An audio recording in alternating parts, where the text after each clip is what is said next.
আসসালামু আলাইকুম। আজকে আমি আপনাদের সাথে শেয়ার করব গ্যাসের চুলায় মাত্র ২টা ডিম দিয়ে ভ্যানিলা ফ্লেভারের পারফেক্ট স্পঞ্জ কেক রেসিপি। আমার এই রেসিপিটার মাঝখানে কিছু টিপস থাকবে। সেই টিপসগুলো যদি আপনারা ফলো করেন তাহলে আপনাদের কেকটা এরকম স্পঞ্জ এবং খুব সুন্দর একটা কালার আসবে। স্পঞ্জ কেক তৈরি করার জন্য এখানে আমি প্রথমে একটা মিক্সিং বোলে ২টা ডিম নিয়ে নিচ্ছি।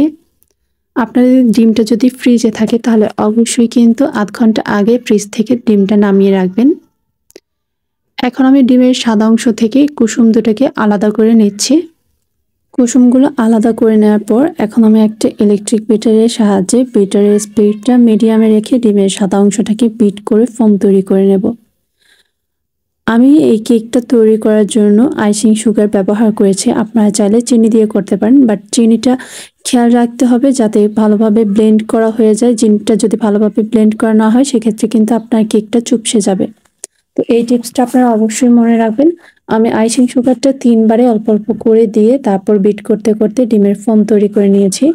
এখন আমি কুসুমটা এর মধ্যে দিয়ে দিলাম। কুসুমটাকেও আমি বিট করে নেব। দেখতে পাচ্ছেন আমি খুব সুন্দর একটা ডিমের ফোম তৈরি করে নিয়েছি। এখন এখানে দিয়ে দিচ্ছি 1/2 টিস্পুন ভ্যানিলা এসেন্স আর দিয়ে দিচ্ছি 2 টিস্পুন রান্নার সয়াবিন তেল।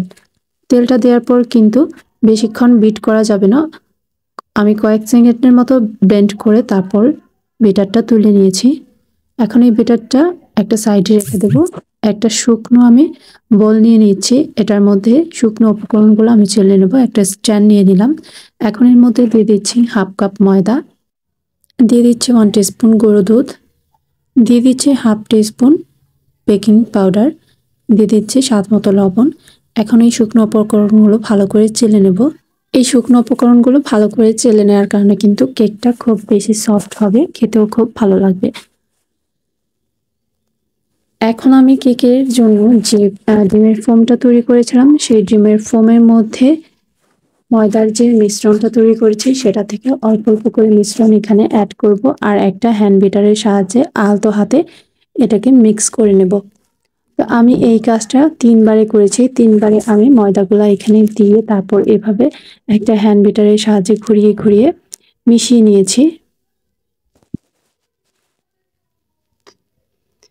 এই কাজটা খুব বেশি দ্রুত করতে চাবেন না, তাহলে কিন্তু ডিমের ফোমটা নষ্ট হয়ে যাবে আর কেকটাও ফুলতে চাইবে না। আমার বেটারটা রেডি করা হয়ে গেছে। এখন আমি যে মোল্ডে কেকটা সেট করব সেটাতে আমি অল্প একটু তেল ব্রাশ করে একটা পেপার দিয়ে নিয়েছি। এখন আমি কেকের বেটারটা এর মধ্যে ঢেলে দিচ্ছি। একটু উপর থেকে আমি ঢেলে দেব। সম্পূর্ণ বেটারটা ঢেলে দেওয়ার পর আমি হাতের সাহায্যে একটু ড্যাপ করে নিচ্ছি। এখন একটা চামচের আগা দিয়ে আমি বেটারটা এভাবে পুরোটা ঘুরিয়ে দিচ্ছি। এতে করে ভেতরে যদি কোনো এয়ার বাবলস থাকে সেটা নষ্ট হয়ে যাবে। আমি চুলাতে একটা পাতিল বসিয়ে এর মধ্যে একটা স্ট্যান্ড বসিয়ে তারপরে এটাকে প্রি হিট করে নিয়েছি 5 মিনিট। এখন কেকের যে মোল্ডটা এটার ভেতরে দিয়ে দিচ্ছি। এখন আমি একটা সিলভারের ঢাকনা দিয়ে এটা ঢেকে দিচ্ছি। অবশ্যই কেকটাতে কালার আনতে চাইলে সিলভারের ঢাকনা দিয়ে ঢেকে দিবেন। ওপর থেকে আমি একটা টাওয়াল দিয়ে দিচ্ছি যাতে এর ভাপটা বাহিরে বের না হয়। এতে করে কিন্তু আপনার কেকটা খুব সুন্দর করে ফুলে উঠবে। প্রায় 30 মিনিট পর আমি ঢাকনাটা তুলে নিচ্ছি। ঢাকনাটা খুলে নেওয়ার পর দেখতেই পাচ্ছেন আমার কেকটাতে কত সুন্দর একটা কালার এসেছে আর কেকটা কিন্তু পারফেক্ট ভাবে কুক করা হয়ে গেছে। একটা কাঠি দিয়ে আমি কেকটা চেক করে নিচ্ছি। এখন আমি চুলা থেকে নামিয়ে ঠান্ডা করে কেকটা মোল্ড আউট করে নেব। ঠান্ডা হয়ে গেলে আমি একটা ছুরির সাহায্যে চারদিকটা একটু ছাড়িয়ে নিচ্ছি। এখন উল্টো করে একটা প্লেটের উপর আমি কেকটাকে মোল্ড আউট করে নিচ্ছি। নিচে থাকা পেপারটা আমি সরিয়ে নিচ্ছি। দেখতেই পাচ্ছেন আমার কেকটা কিন্তু ওভেনে বেক করলে কেকগুলো যেরকম হয় ঠিক দেখতে সেরকমই হয়েছে। আর কেকটা খেতেও অনেক বেশি মজা হয়েছিল। আর কেকটা অনেক বেশি সফট হয়েছে। আমি আপনাদেরকে কেটে দেখাচ্ছি। ভেতরটা কিন্তু অনেক বেশি স্পঞ্জি হয়েছিল।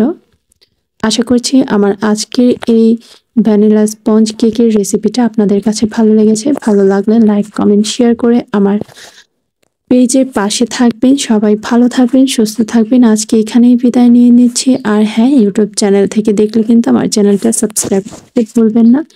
আল্লাহ হাফেজ।